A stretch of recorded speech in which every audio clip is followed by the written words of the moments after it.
వైకాపా అధినేత జగన్ పాలనలో 8,669 కోట్ల గ్రామ పంచాయతీల నిధులను పక్కదారి పట్టించారని రాష్ట్ర పంచాయతీరాజ్ ఛాంబర్ అధ్యక్షుడు రాజేంద్ర ప్రసాద్ ఆరోపించారు. సర్పంచ్ల సంఘం, పంచాయతీరాజ్ ఛాంబర్ రాష్ట్ర జిల్లా నాయకుల ఆధ్వర్యంలో శుక్రవారం బీజేఎఫ్ నిర్వహించిన విలేకరుల సమావేశంలో ఆయన మాట్లాడారు. ఆంధ్రప్రదేశ్ పంచాయతీరాజ్ ఛాంబర్ మరియు ఆంధ్రప్రదేశ్ సర్పంచుల సంఘం ఈ రెండింటి 200 గ్రామ పంచాయతీలు ఉన్నాయి. అందులో సుమారు 3,50,00,000 మంది గ్రామీణ ప్రజలు నివసిస్తున్నారు. ఈ గ్రామ పంచాయతీలకి 2019-24 సంవత్సరాలు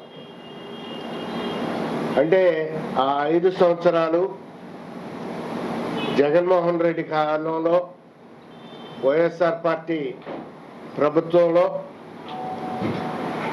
చీకటి రోజులుగా మిగిలిపోవటం జరిగింది. ఆ 5 సంవత్సరాలు కూడా మా సర్పంచులకి ఒక దుర్దినాలుగా గడిచిపోవటం జరిగింది. ఎందుకంటే జగన్మోహన్ రెడ్డి గారి హయాంలో మా గ్రామ పంచాయతీలకి సర్పంచులకి ₹1 అంటే ₹1 కూడా విడుదల చేయనటువంటి దారుణమైన పరిస్థితి. ఆ 5 సంవత్సరాలు కూడా మేము నిధుల కోసం భారీ ఎత్తున మా పంచాయతీరాజ్ ఛాంబర్, సర్పంచుల సంఘం కూడా రాష్ట్ర వ్యాప్తంగా ఉద్యమం నడిపి ఎన్నో పోరాటాలు, ఆందోళనలు చేసిన విషయం మీకు అందరికీ కూడా తెలిసిన విషయం. ఈ రోజున కూటమి ప్రభుత్వం వచ్చిన తర్వాత, చంద్రబాబు నాయుడు గారు ముఖ్యమంత్రి అయిన తర్వాత, పవన్ కళ్యాణ్ గారు పంచాయతీరాజ్ శాఖ మంత్రిగా వచ్చిన తర్వాత మా గ్రామ పంచాయతీలకి నిధులు విడుదల చేయటం జరుగుతుంది. అందరికీ నమస్కారం అండి. గత 2019-24 సంవత్సరంలో మేము సర్పంచులు అందరం చాలా అన్యాయంగా, చాలా ఘోరంగా అవమానపడ్డామండి. ఏ నిధులు విధులు లేక పంచాయతీల్లో ఎటువంటి మౌలిక సదుపాయాలు కూడా కల్పించుకోలేనటువంటి దయనీయ స్థితిలో ఉన్నాం.